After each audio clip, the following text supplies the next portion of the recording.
गुरु जी की वाणी दीपा छिब्बर की जुबानी। स्वागत है आप सबका इस चैनल पे, जिसमें मैं आपको गुरु जी की वाणी से निकला हुआ कोई ना कोई एक गुरु जी का दिव्य वचन सुनाती हूँ, आपको उसका उदाहरण देती हूँ और आपको गुरु जी की ओर करीब जाने का मार्ग बताती हूँ। बहुत सारे लोग गुरु जी की नई संगत बने हैं, कुछ लोग डरते हैं, कुछ लोग वहमों में पड़ते हैं। तो ये चैनल आपको वहमों से भी निकालेगा और आपके दिल के डर भी।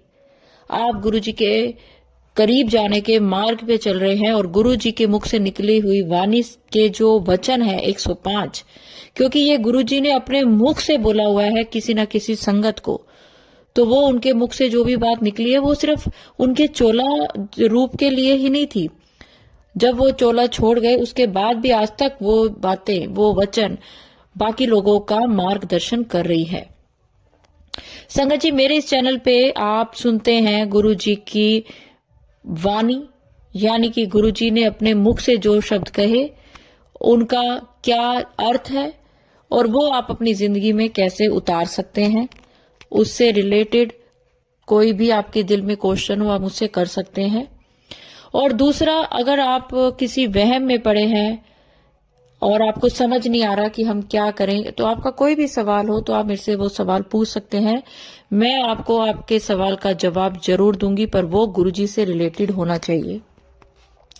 और एक छोटा सा शुक्राना सत्संग जरूर सुनाऊंगी, जिससे कि आपको पता चल जाएगा कि गुरुजी की महिमा अपरंपार है और कब आपके ऊपर गुरुजी की मेहर भरी नजर पड़ जाए आप सोच भी नहीं सकते हैं। तो सबसे पहले शुरू करती हूं मैं गुरु जी की वाणी से निकला वचन 20।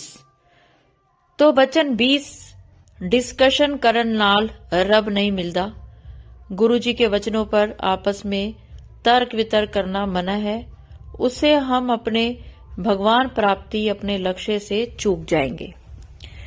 गुरु जी ने ये क्यों बोला कि जो भी गुरुओं की बात होती है, गुरुओं के वचन होते हैं, उनपे तर्क वितर्क नहीं करना चाहिए।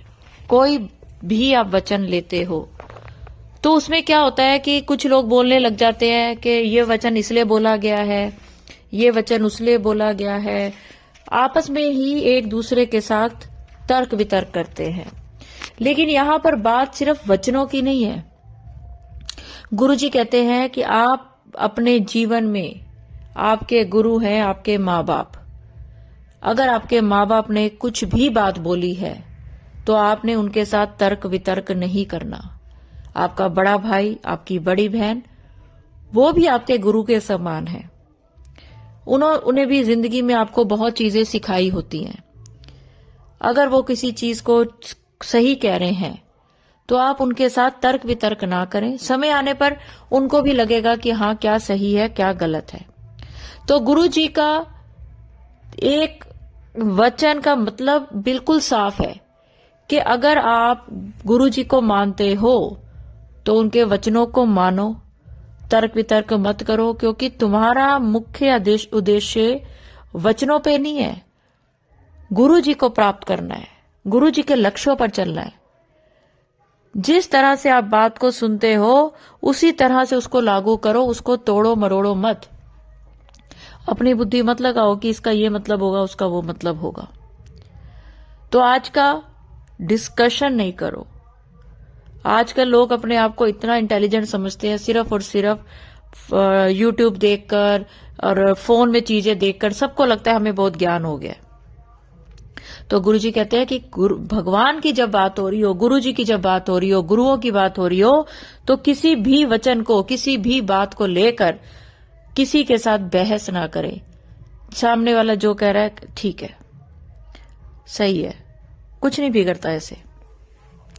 तो चलिए संगत जी, आज मैं आपको एक आंटी जी का एक सवाल सुनाने जा रही हूं, पर उससे पहले अगर आप मेरे चैनल पे नए हैं तो प्लीज चैनल को सब्सक्राइब करें, क्योंकि मुझे इस चैनल की, इस सत्संग की अपने से ज्यादा आपके लिए जरूरत लगती है कि आपको किस तरह से गाइड किया जाए, वहमों से निकाला जाए, ताकि आप कहीं ना कहीं अपने आप को गुरु जी के बहुत करीब समझें।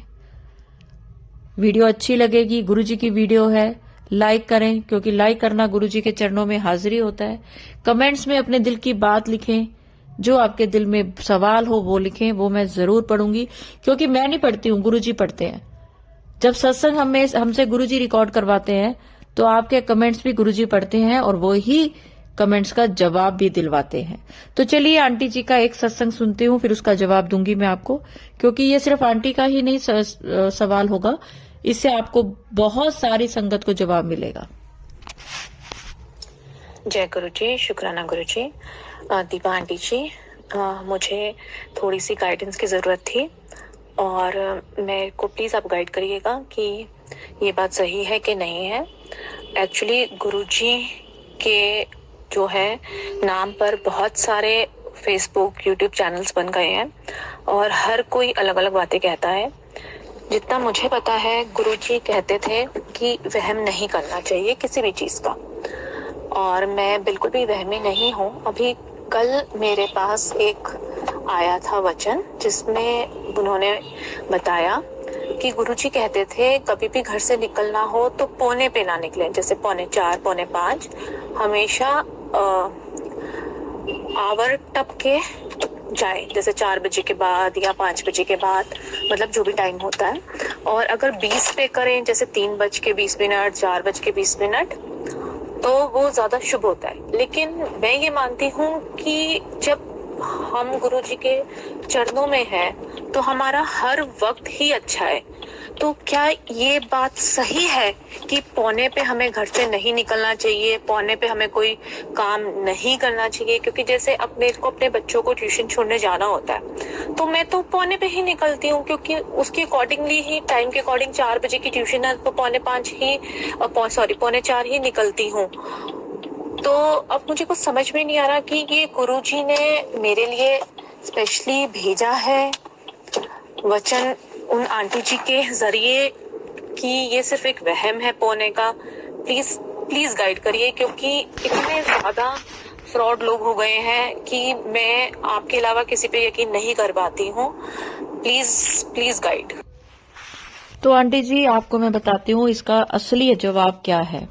सारी संगत ध्यान से सुने। गुरुजी कहते थे हमेशा समय को बढ़ती दिशा में बताओ, घटती में नहीं। जैसे कि अगर 3:45 हुए हैं तो 3:45 मत बोलो, क्योंकि अभी 4 नहीं बजे, अभी 4 बजने में 15 मिनट हैं। उसकी बजाय आप बोलो 3:45। वहम नहीं है ये। आपको उस समय ये नहीं है कि घर से नहीं निकलना 3:45। अब आपके बस का ट्रेन का टाइम, फ्लाइट का टाइम, जिस हिसाब से आप तो उस समय निकलेंगे। सिर्फ गुरुजी ने बोलने पर बोला है कि आप ये करके देखो कि बढ़ते हुए टाइम पे आप बोल के जाओ घर से कि मैं आज ना 3:45 में घर से जाऊंगी। आप ये मत बोलो कि मैं 3:45 बजे घर से जाऊंगी। जाओ आप 3:45, पर बोलो 3:45। साढ़े के बाद, यानी कि 3:30, 2:30, 1:30, इसके बाद का जो टाइम होता है ना, वो उसी घंटे में जोड़ो। समझ रहे हो? जैसे कि अब क्या टाइम, मैंने आज 1 बजे ये किया, मैं 1:15 ये करूंगी, मैं 1:30 बजे ये करूंगी, मैं 1:45 पे ये करूंगी, ना कि मैं 1:45 बजे ये करूंगी। सिर्फ आपने अपने बोलने में ये फर्क रखना है और अपने समय को बदलता हुआ देखना है। घटते में समय को मत बोलें। आपका बच्चा कितने साल का है? मेरा बच्चा अभी 1.25 साल का है। नहीं, मेरा बच्चा 1 साल 9 महीने का है। मेरा बच्चा अभी 2 साल का होने वाला है। ऐसे बोलें, पौना शब्द यूज ना करें। सिंपल सी बात है। अगर फिर भी आपका कोई सवाल, और इससे आपका घर से निकलना, जाना, आना, कोई प्रोग्राम करना, उस सबसे कोई मतलब नहीं है। सिर्फ बोलें। बोलने से देखिए, अगर इस तरह की चीजें बनी है 1:15, 1:15, तो उनके अपने मतलब हैं और चीजों में इनका बहुत फायदा भी है। ये भी तो हमारे पूर्वजों ने बनाया है। लेकिन अगर इस शब्द में अगर थोड़ा सा, क्योंकि सारी जिंदगी जो हमारी गुजरती है ना, वो सिर्फ और सिर्फ हमारी बोलने की वजह से बदलती है। अब जैसे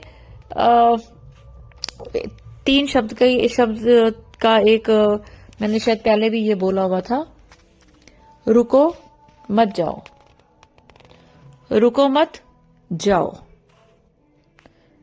है वही 3 शब्द पर मतलब बदल जाते हैं।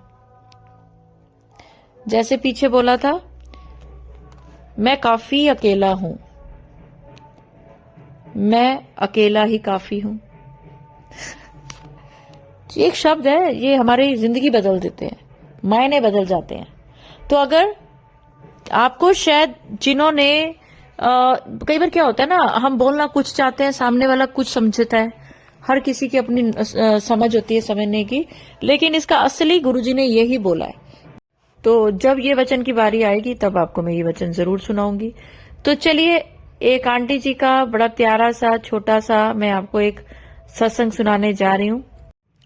जय गुरु जी। आंटी जी, कल का आपका सत्संग सुना जिसमें आपने कहा था कि गुरु जी का चंदन का तिलक हम कहीं भी लगा सकते हैं। आंटी जी, मुझे पाइल्स की प्रॉब्लम है, मेडिसिन तो चल रही है लेकिन दिक्कत तो है। मैं डेली गुरुजी से अरदास करती हूँ, प्लीज हेल्प प्लस करें। क्या मैं चंदन का तिलक पाइल्स में लगा सकती हूँ? मुझे हर्निया भी नाभि में, तो मैं डेली लगाती हूँ। चंदन का टीका लगा सकती हूँ? मुझे बहुत बार हुआ मैं लगाऊं, फिर सोचा कि नहीं, यह सही नहीं। प्लीज आप मुझे बताएं, प्लीज रिप्लाई देना, मुझे इसकी बहुत जरूरत है। प्लीज आप मुझे शोडी हरे मेडिसिन है उसके बारे में भी बताएं, ले सकते हैं? प्लीज आप मुझे रिप्लाई देना। देखिए, गुरुजी ने ये हमेशा थॉट डाला है कि आपका बॉडी पार्ट आपके हैं, आपका पूरा शरीर आपका है, कोई भी अंग ऐसा नहीं है जिसको कि आप अच्छा या बुरा माने।